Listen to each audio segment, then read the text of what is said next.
তা আমরা সবাই আজকে মকর সংক্রান্তির দিনে পুণ্যার্থী যারা স্নান করছেন, পুণ্য স্নান, তাদের সঙ্গে মিলিত হচ্ছি, শুভেচ্ছা দিচ্ছি এবং বিভিন্ন জায়গায় ভান্ডারা অন্নপ্রসাদ বিতরণ হচ্ছে শাকাহারী খাওয়ার, সেখানে আমরা সেই বিতরণেও অংশগ্রহণ করছি এবং কোথাও কোথাও বয়স্কদের কম্বলও দেওয়া হচ্ছে।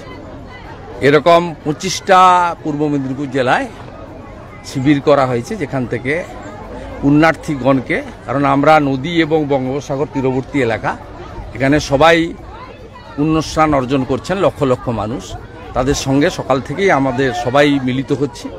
এটা একটা আমাদের সনাতন হিন্দুদের বড় অনুষ্ঠান, আর এবারে বিশেষ মাত্রা পেয়েছে মহাকুম্ভ। আমি আপনাদের মাধ্যমে আমার নন্দীগ্রামের বিধানসভার জনগণকে বলবো, এর আগেও অযোধ্যার রাম মন্দির দর্শনে যারা সহযোগিতা চেয়েছিলেন আমি দিয়েছি, যাদের আর্থিক অবস্থা খারাপ। এবারেও মহাকুম্ভে যদি নন্দীগ্রামের কোনো আমার ভোটার, সে যে দলেরই হোক, হিন্দু হতে হবে, হিন্দু ছাড়া তো মহাকুম্ভে স্নান হয় না, সাই স্নান। হিন্দু যে কোনো, যদি তার যদি যাতায়াতের বিষয়ে আর্থিক অসুবিধা থাকে আমাকে জানালে আমি সহযোগিতা করব। আমি এর আগে প্রায় 3,000-3,500 জনকে অযোধ্যার রাম মন্দির দর্শনে সাহায্য করেছি। মালদায় আবারও শুট আউট হয়েছে, এবারে আজকে শুট আউট না। আচ্ছা, কর্ণাটকে আপনার চিন্ময় কৃষ্ণ জামিন মামলা শুনানি সোমবার। আমরা প্রেয়ার করছি রাধা মাধবের কাছে, গঙ্গা মায়ের কাছে, চিন্ময় প্রভু যেন জামিন পায়। খুশির খবর, কালকে হিন্দু 63 জন লয়ার তারা বেল পেয়েছেন।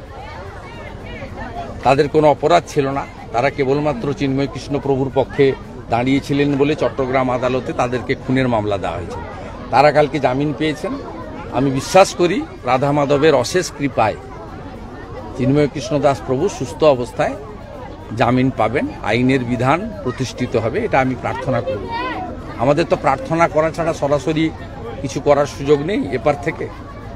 আমাকে স্থানীয় গ্রামবাসীদের পক্ষ থেকে এখানে একটি ঘাট নির্মাণের জন্য অনুরোধ করা হয়েছে। অনুরোধ নয়, আমি তাদেরই লোক। তারা আমাকে বারে বারে জিতিয়েছেন, শুধু নয় বিভিন্নভাবে সাহায্য করেছেন, আমার পরিচিতি দিয়েছেন, সোনাচূড়ার লোক, নন্দীগ্রামের লোক। তাই এখানে একটি ঘাট নির্মাণের স্কিম তৈরি করার জন্য এখানে রায়ত জায়গা আছে, উনি বলছেন যে আমি এনওসি দেব, কারণ ইরিগেশনের এনওসি আমি পাবো না, কারণ সব জায়গায় রাজনীতি হয়। এই রায়ত জায়গা আছেন, ইনি বলছেন আমি এনওসি দেব।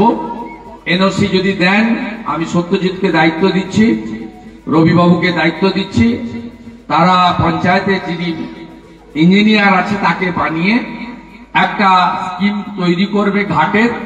আমার বিশ্বাস যে 3-4-5 লাখ টাকার মধ্যে একটা ঘাট বানানো যাবে। আমি এরকম বহু ঘাট বানিয়েছি। আমাদের নরঘাটের যে ঘাট দেখবেন, উত্তর নরঘাট, সেখান থেকে শুরু করে আমি এইচডিএ চেয়ারম্যান থাকাকালীন বহু জায়গায় ঘাট নির্মাণ ইত্যাদি করেছি। নন্দীগ্রামেও অনেক জায়গায় এই ধরনের আমাদের সনাতনী প্রতিষ্ঠানকে বাঁচিয়ে রাখা, ঐতিহ্যকে বাঁচিয়ে রাখার কাজ আমরা বিগত দিনে করেছি, আগামী দিনেও করব। আমরা সব মন্দিরে সিসিটিভি লাগিয়েছি।